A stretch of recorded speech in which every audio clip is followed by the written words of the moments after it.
Okay, it's Mike again, as usual. I'm going to read some more out of the book from William Buhlman, Adventures Beyond the Body, How to Experience Out-of-Body Travel. An intriguing guidebook for those who want to venture beyond the horizon of ordinary reality, according to Raymond Mooney, author of Life After Life, who's somebody who's very well known as well when it comes to out-of-body experiences and near-death experiences. So now, journal entry, July 3rd, 1973. I awaken to the sound and sensation of intense buzzing. It feels as if my body and mind are inside an engine. At first, I'm startled by the intensity of the vibrations. But slowly, I calm myself and direct my full attention to the idea of floating from my body. Immediately, I separate and float upward to the ceiling. After separation, I notice that the loud roaring noise has faded. As I float about 4 feet above my body, the vibrations are replaced by a feeling of calm. It feels as if I'm weightless, floating in a cloud with a single thought of moving to the door. I seem to be automatically propelled to that destination. Automatically. Like, focusing my thought, I think of the living room and float directly there. I can't believe how easy and natural it is. I think of standing, and I'm standing in the living room examining my surroundings. Everything around me looks familiar except that the walls are now light yellow instead of white.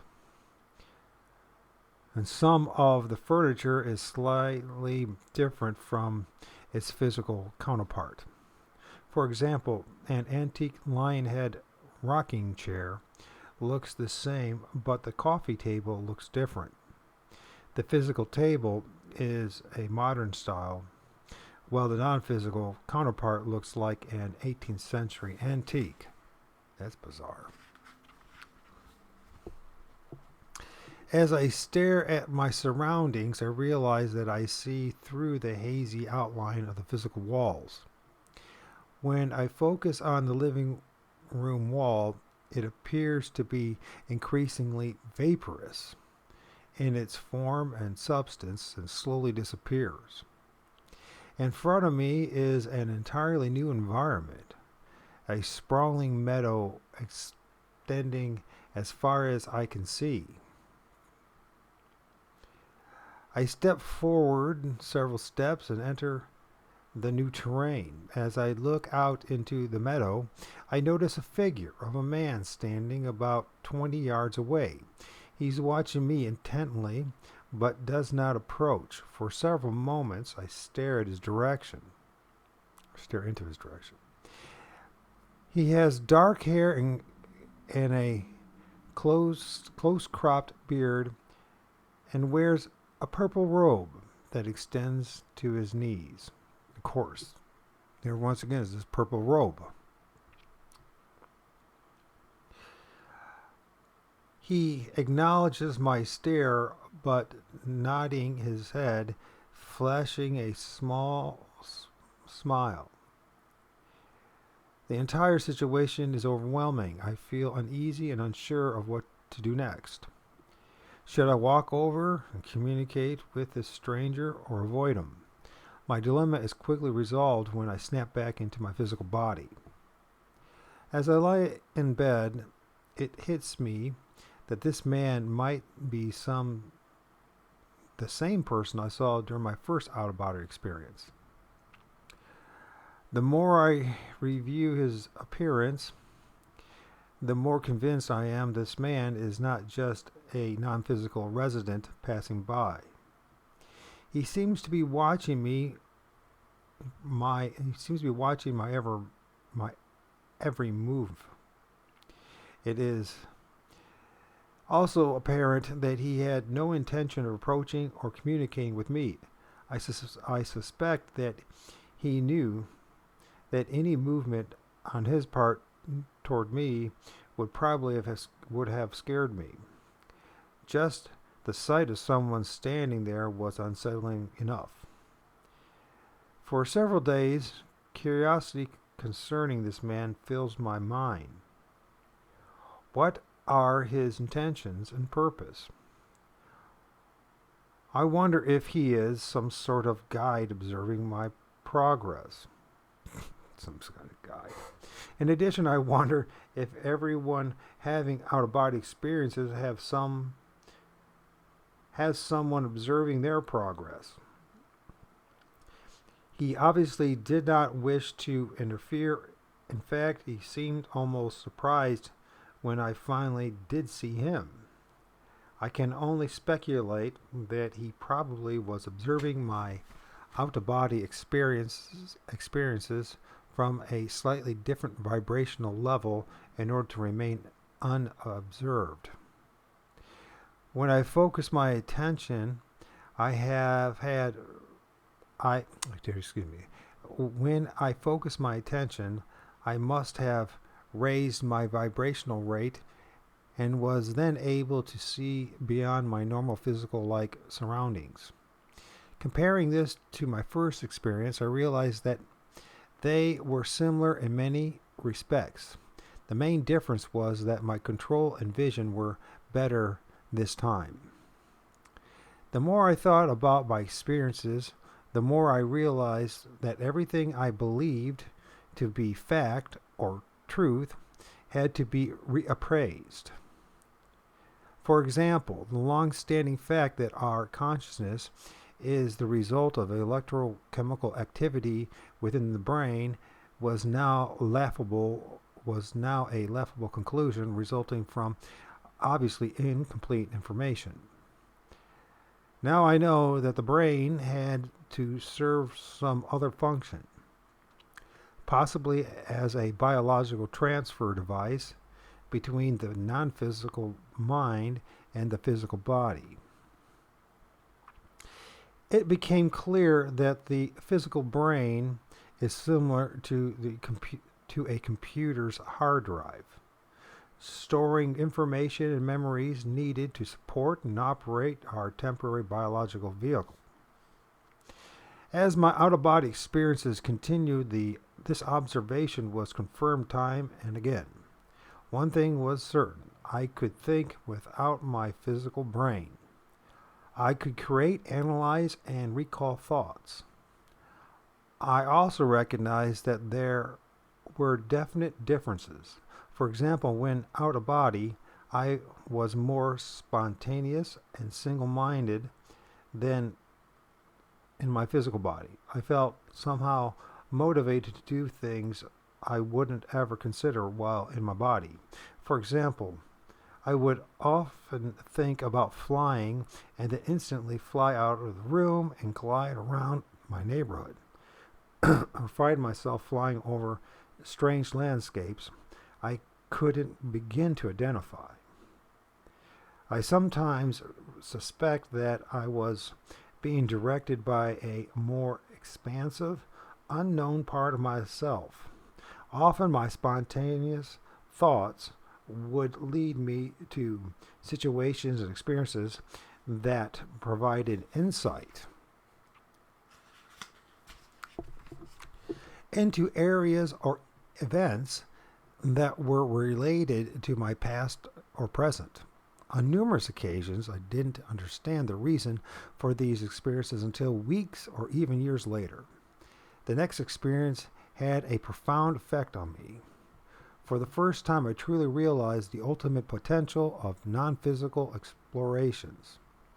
Journal entry, July 9, 1973. Around noon, I decided to take a nap. I visualized my mother's living room as I drift off to sleep.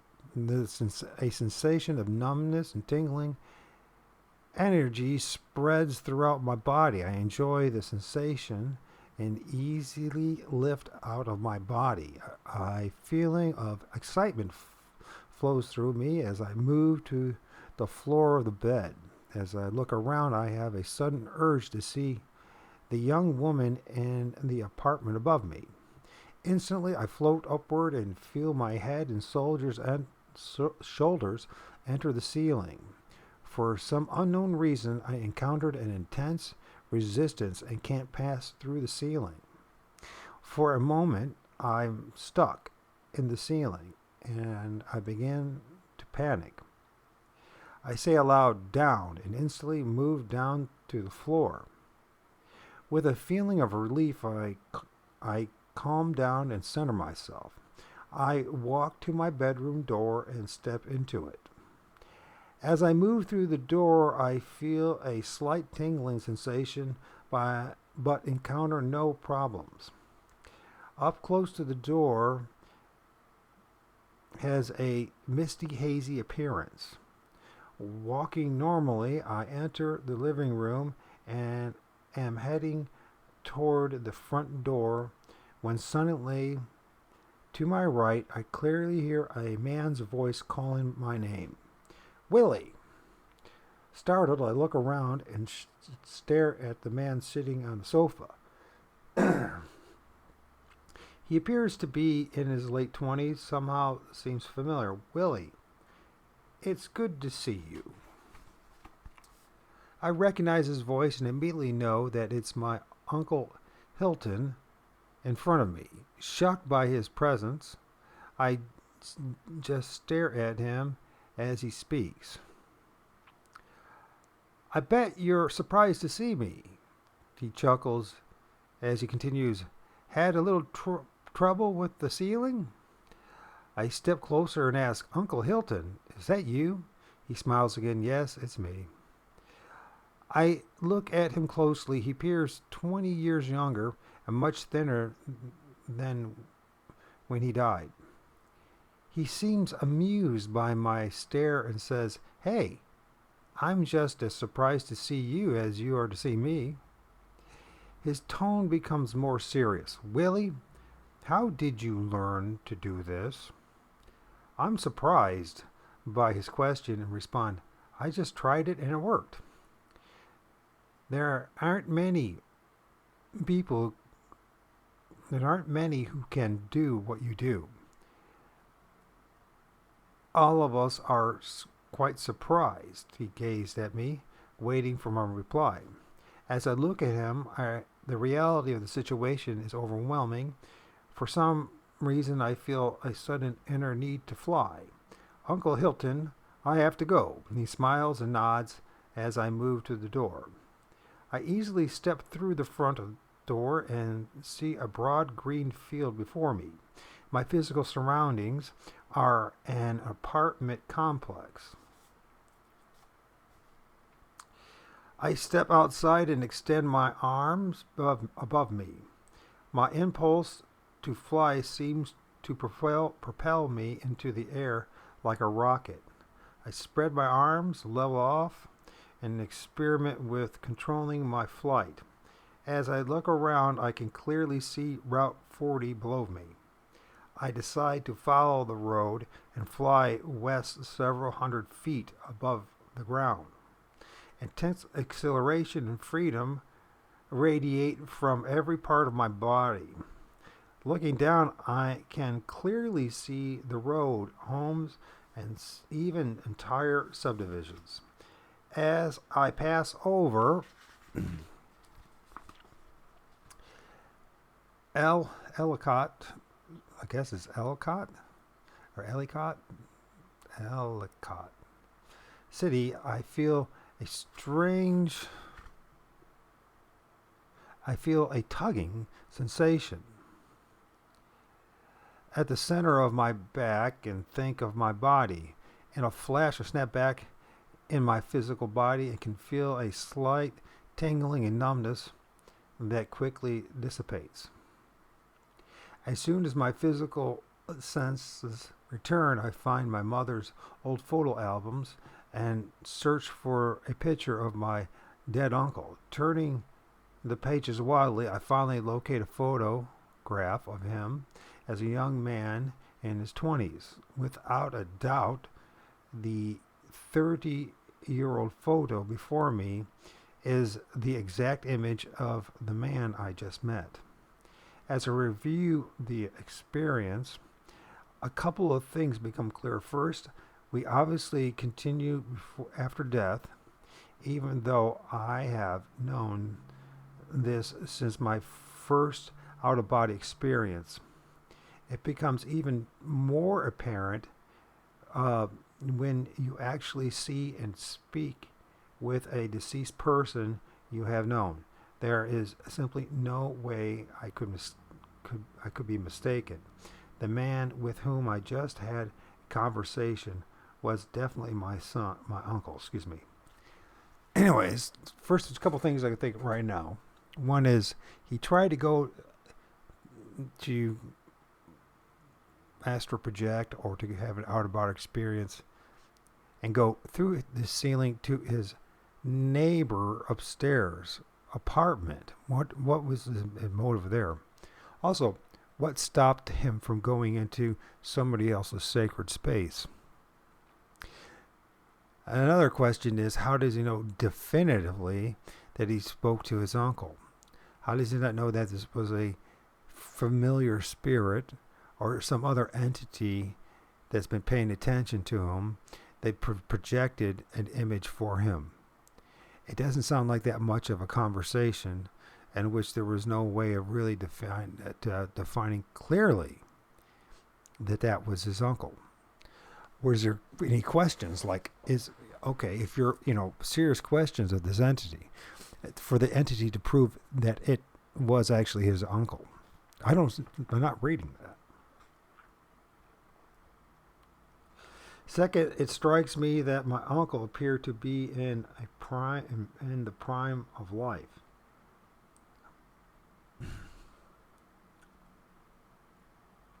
I don't even know why that would even matter, to be honest with you. Except if it was something to appeal to our own senses and sight. I would guess late 20s. In fact, he was so young I couldn't immediately, at least visually, recognize him. It was his distinctive voice. It's very important what he just said. It's his distinctive voice. And his calling me Willie. That really made it clear who he was. My deceased uncle is the only person who ever called me Willie. Everyone else called me William or Bill. When my uncle died, he was 54 years old and considerably overweight. Yet when I saw him, he appeared young, thin, and vibrantly healthy. It seems likely that after we shed our physical body at death, we assume the energy from form molded or influenced by our concept of ourselves. Since I've learned that non-physical energies are naturally thought responsive, it seems reasonable that our thoughts and self-image would influence our personal energy. It appears likely that we may assume the non-physical form that most fits our self-conception. So what if a person thinks they're a furry? Does that mean when in the next life, or in the other, that they project the image of being a humanoid rabbit or dog? I'm just bringing this up. I have no idea. But if that's the case, which I can't know how having one experience determines all that to be true what he's saying. If this is the case, I can't help but wonder what I look like when I leave my body. Do I look the same as my physical body? I also wonder if my form would change if I intentionally altered my images, my self-image, which is very interesting. Shape-shifting. That's what it sounds like to me. It sounds kind of bizarre, but it seems possible that our non-physical shape and form may also be a temporary vehicle, just like the physical body. I seriously wonder what would happen if, when out of body, I concentrated on changing the shape and form of my non-physical body. This is a very good question. Depending on your skills and abilities, can you shapeshift into something that looks like a dog man, a werewolf, a Bigfoot, an alien, or a million other forms? Who knows? For several weeks, the meeting with my deceased uncle filled my mind. I was sure that he had seemed surprised and curious about my ability to leave my body, yet I also knew that he had appeared to be waiting for me. He seemed to know that I would walk into the living room. Maybe that was the reason I couldn't go through the ceiling when I tried. Or maybe, say, that person had a sacred space. Maybe it was defended by the Spirit of God and their own angels. Yeah, it did sound like he was trying to trespass at somebody's sacred space. Although he doesn't bring that up.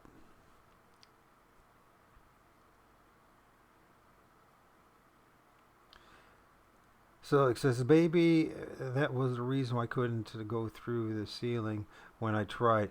It's possible that I was being somehow directed to the living room. In addition, I had a strange sense that someone had been sitting next to him.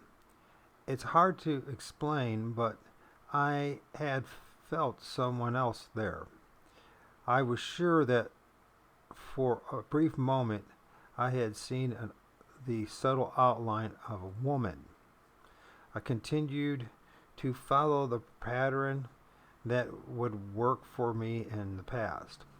I would wake up at 7 o'clock and get ready for a college class at 9 o'clock. After my class, I would come back to my mother's apartment and read until I became sleepy.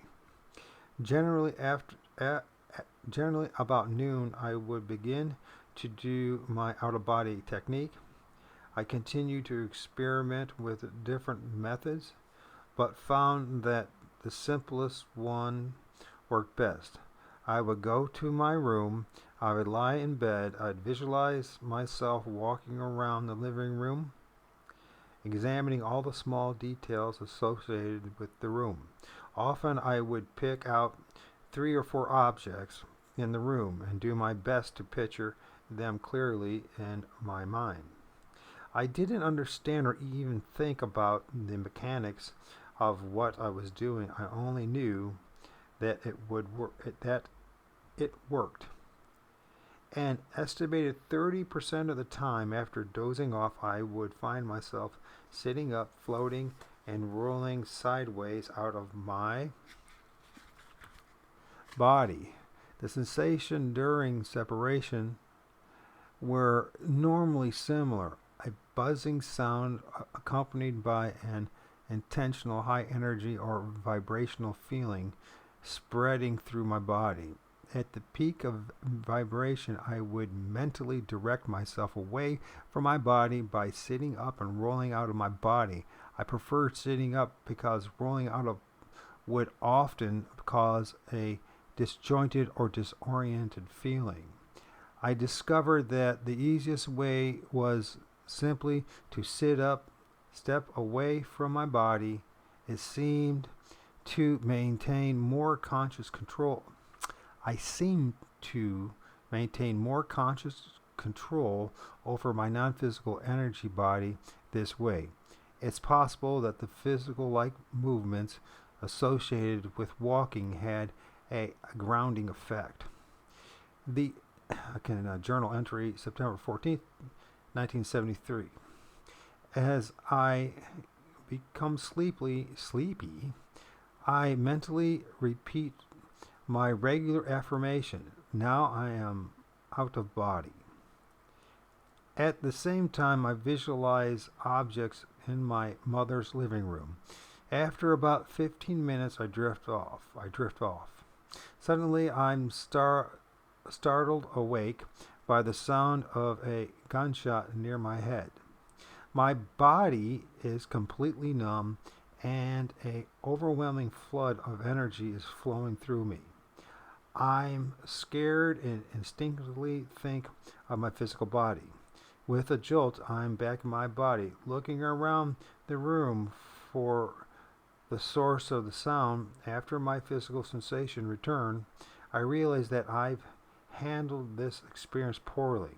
I suspect that the gunshot was an internal sound, probably caused by the act of separating from my physical body, and that I may have separated from a connecting point located somewhere in my head. That doesn't sound good. There is a theory that all of us can connect to our physical bodies at 7 energy locations, and that a loud popping sound may indicate the separation occurring near the pineal gland. Currently, I have no evidence to support this theory, but I must admit that my experience is remarkably similar to sounds reported by Sylvan Molden and Paul Twitchell. Now, let's go back to this. The sound of the gunshot, or a loud popping sound. All right? It says they're connecting to the physical body at several energy locations, and that a loud popping sound may indicate the separation occurred at or near the pineal gland. Now let's now think about Bigfoot. Let's go. Okay. And tree knocking. And this loud sound of something that sounds like a tree knock, it also could sound sometimes like gunshots, popping, a separation of these spirit entities from the tree.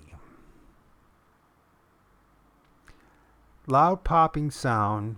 No one ever sees a Bigfoot pounding on a tree, but there's a popping sound, and there's the possibility that these tree spirits, these entities, they call Sasquatch, Bigfoot, Dogman, blah, blah, blah, the popping sound is them separating from the tree. In other words, their spirit is coming out of the tree. And then, and that was just talk about electromagnetism and radiation. And there's always not always, but I've heard.